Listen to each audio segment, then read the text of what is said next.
Olá, meus irmãos, que a paz do Mestre Jesus esteja em nossos corações. Vamos continuar o estudo do Livro dos Espíritos a partir da questão 866, perdão. E nós estamos falando ainda de fatalidade. Vamos lá? Então, a fatalidade que parece presidir aos destinos materiais de nossa vida também é resultante de nosso livre-arbítrio? Tu mesmo escolheste a tua prova. Quanto mais rude ela for, e melhor a suportardes, mais te elevarás.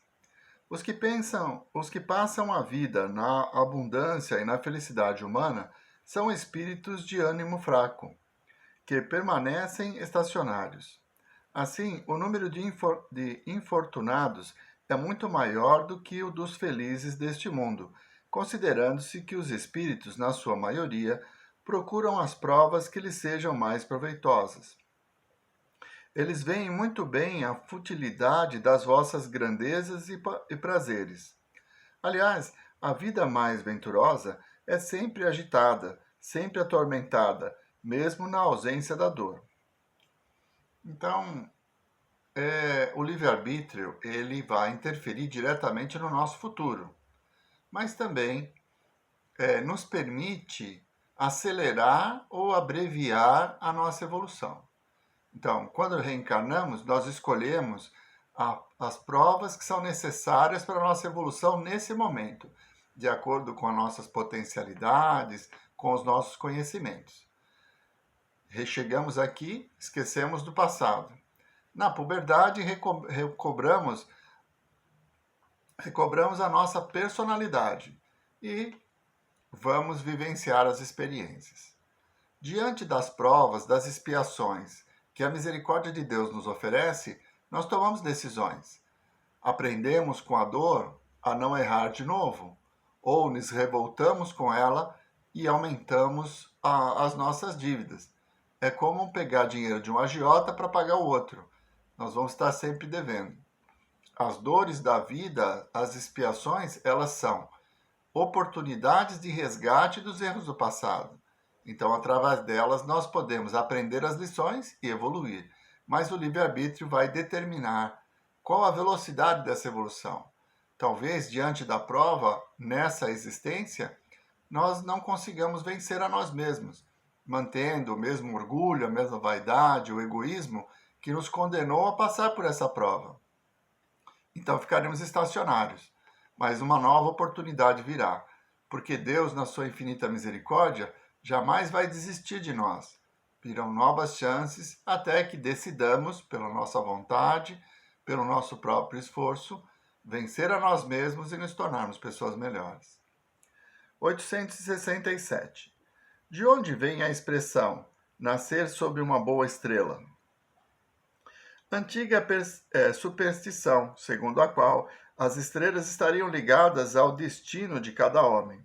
Alegoria que algumas pessoas cometem a tolice de tomar ao pé da letra. Existe a sorte? Existe o azar?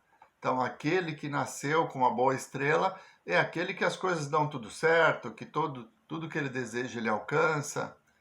Mas as pessoas não veem o esforço e a qualidade do trabalho que aquela pessoa que alcançou o seu objetivo teve que desempenhar. Tem até um ditado popular, até meio pejorativo, porque diz assim, as pessoas veem os goles que eu tomo, mas não veem os tombos que eu levo. Não é?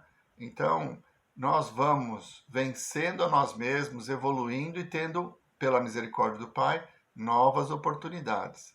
Não existe essa questão de um ser privilegiado em relação ao outro, porque se fosse assim, Deus não seria justo. Ele seria injusto com aqueles que ele deixou de lado e seria injusto e seria protetor daquele a quem ele beneficia. Então, um Deus perfeito, todo-poderoso, inteligência suprema, causa primária de todas as coisas, não pode distinguir entre os seus filhos. E a sorte seria pela vontade dele, sendo ele causa de todas as coisas. Então, não existe essa de boa estrela, existe a energia que nós produzimos à medida que ampliamos a nossa confiança. Despertamos de manhã, oramos ao Pai, pedindo que Ele nos dê força, que Ele nos dê energia para que vençamos os obstáculos do dia, vencendo a nós mesmos. Essa confiança de que tudo está certo, de que Ele é justo e misericordioso, nos dá a vontade de vencer, e isso distingue uma pessoa da outra. Aquela que é pessimista, que se sente prejudicado, que se sente injustiçado, vai ter mais dificuldades do que aquelas que, tendo fé em Deus, confia na sua misericórdia, agradece a prova e aprende através dela. Muito bem. Agora nós vamos mudar de assunto. Conhecimento do futuro. Questão 868. Pode o futuro ser revelado ao homem? Em princípio, o futuro lhe é oculto e somente em casos raros e excepcionais Deus permite que seja revelado. Como revelar o futuro se nós podemos mudar esse futuro através das nossas decisões? Um exemplo simples. Nós estamos procurando um emprego e escolhemos ir a uma determinada empresa. No meio do caminho, nós temos a intuição de ir em outra empresa. Aí nós deixamos de cumprir aquele compromisso e vamos procurar para outro lado. Chegamos lá e a vaga está aberta, nós temos as características necessárias e fomos contratados. É sorte? Não, é escolha. Nós recebemos uma intuição, aceitamos essa intuição e vamos em busca do nosso destino.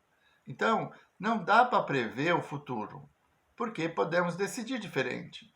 Recebemos a intuição de visitar uma outra empresa ao invés daquela que nós tínhamos em mente procurar emprego. Mas decidimos seguir a intuição. Poderíamos ter decidido não seguir a intuição e o nosso futuro seria diferente. As decisões que nós tomamos alteram o nosso futuro. É claro que existem situações que são pré-determinadas. Elas estão relacionadas com a lei de causa e efeito. Situações que nós vamos precisar vivenciar para podermos resgatar os erros do passado. Então, isso está meio pré-estabelecido. Mas mesmo diante dessas situações, nós temos o poder de decidir se vamos ser resignados e enfrentar as situações vencendo a nós mesmos, ou se vamos escolher a sensação de injustiça, de perseguição, nos sentindo coitadinhos, e sucumbir diante da prova. Isso torna a nossa prova mais pesada, a nossa dor ampliada pela nossa decisão de não aceitar a vontade do Pai. Então perceba que é difícil prever o futuro porque ele pode ser alterado pela nossa vontade. 869. Com que objetivo o futuro é oculto ao homem? Se o homem conhecesse o futuro, negligenciaria o presente e não agiria com a mesma liberdade, porque seria dominado pela ideia de que, se uma coisa tem que acontecer, não adianta ocupar-se com ela. Ou então, tentaria impedir que acontecesse. Deus não quis que assim fosse, a fim de que cada um concorra para a realização das coisas, até daquelas a que desejaria opor-se. Assim é que, muitas vezes, e sem desconfiardes, tu mesmo preparas os acontecimentos que sobrevirão no curso da tua vida. E isso sem perceber. Nós acabamos determinando qual o futuro que nós vamos ter. Escolhemos não estudar. Eu quero desde cedo ganhar meu dinheiro, então vou trabalhar. Eu não tenho tempo para estudar, já sei ler e escrever, tá bom. E assim, eu, pela minha escolha, determinei o meu futuro. Porque o estudo transforma carreiras, abre portas. Mas, na minha visão estreita, eu decidi que eu não quero isso. Então, eu vou construir um futuro de acordo com essa escolha. Perco oportunidades de evolução, de aprendizado, por não querer me dedicar ao estudo. É um exemplo. Assim é com todas as coisas. Nós temos o poder de escolher e vamos vivenciar a consequência das nossas escolhas, seja nessa vida ou na outra. Mas a lei de causa e efeito, ela não pode ser mudada. Então, nós somos os artífices do nosso futuro. Somos nós que determinamos se vamos colher flores ou espinhos, pelas escolhas que fazemos hoje. Por isso é tão importante o vigiar e orar, né? O vigiar nossos pensamentos, combatendo as nossas más tendências, buscando aliviar o nosso coração das dores e orando, estar em sintonia com bons espíritos que vão nos intuir para que façamos boas escolhas. Mas o nosso futuro, ele não é pré-determinado. No livro Missionários da Luz tem um capítulo que trata da reencarnação de Segismundo. E ele vai lá no departamento de reencarnação e tem um protótipo do seu corpo. Como será? Lá está previsto que ele pode ter um problema cardíaco, porque na vida anterior ele se suicidou com um tiro no coração. E essa lesão permanece. É algo que ele precisa resgatar, porque agrediu o próprio corpo. Muito bem. É uma previsão. Conforme o seu comportamento durante a encarnação, essa doença pode se agravar, antecipando a sua desencarnação, ou pode ser prolongada, pode ser postergada. Por quê? O amor cobre a multidão dos pecados. Então, ele talvez não precise passar por uma doença crônica e muito grave para aprender a dar valor à vida. Ele pode dar valor à vida pelas experiências que ele vive, pelo desejo de trabalhar, de oferecer o melhor de si em benefício do seu semelhante. Então percebe que a nossa escolha muda o nosso futuro? Não é fatal que Segismundo vá morrer de uma doença cardíaca.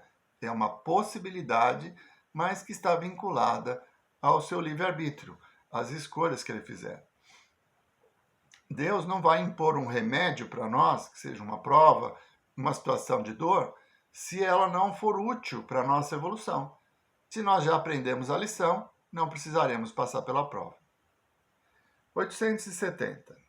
Mas, se convém que o futuro permaneça oculto, por que Deus permite que ele seja revelado algumas vezes?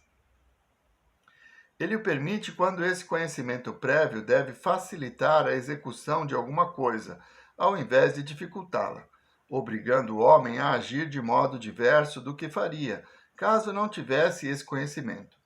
Além disso, muitas vezes também é uma prova. A perspectiva de um acontecimento pode despertar pensamentos mais ou menos bons. Se um homem vem a saber, por exemplo, que receberá uma herança com a qual não contava, pode ser tomado pelo sentimento de cobiça, pela satisfação de aumentar seus gozos terrenos, pela vontade de possuir mais depressa a herança, e talvez até mesmo pelo desejo de que venha a morrer aquele que deixará a fortuna.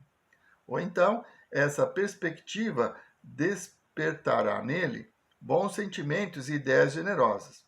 Se a previsão não se cumprir, ele se defrontará com outra prova, a da maneira pela qual suportará a decepção. Nem por isso, no entanto, deixará de ter o mérito ou o demérito dos pensamentos bons ou maus que a crença na ocorrência daquele fato lhe despertou interiormente. Então, nós vemos que, muitas vezes, a pessoa tem sonhos premonitórios que os alerta de algo que vai acontecer. Né? Não é incomum isso acontecer. A pessoa sonha e depois acontece aquilo que ela sonhou. Ela tem uma premonição. Essas revelações do futuro são para que nós tenhamos uma força maior para vencer a prova. Mas se nós soubéssemos exatamente tudo aquilo que ia acontecer na nossa existência, que mérito nós teríamos? Por que fazer esforço se aquilo já está pré-determinado, se nós vamos vivenciar aquela experiência? Então, o não conhecer o futuro e ter a convicção de que podemos alterá-lo de acordo com a nossa vontade, nos dá o mérito das conquistas realizadas. É por isso que Deus faz com que nós nem nos lembremos de quem nós somos e das vidas passadas, e vivenciemos novas experiências com os sentimentos e os valores que nós construímos ao longo de todas as vidas, mas sem lembrarmos exatamente o porquê das coisas. O futuro, ele pode ser mudado de acordo com a nossa vontade. e podemos construir um futuro melhor, sempre que, confiantes no Pai, resignados diante das provas, nos comportamos de acordo com a sua lei de amor, justiça e caridade. Muito bem, vamos parando por aqui. Na semana que vem, retomamos a partir da questão 871 e vamos manter o mesmo assunto. Vamos à prece? Mestre Jesus, nós vos agradecemos, Senhor, por mais esses conhecimentos adquiridos. Que tenhamos a força de vontade para vencer a nós mesmos e construir um futuro melhor. Que tenhamos a certeza de que estais conosco, da justiça e da misericórdia do Pai, que nos oferece o necessário a cada instante. Muito obrigado, Mestre Jesus. Muito obrigado, meus irmãos. Uma boa semana a todos.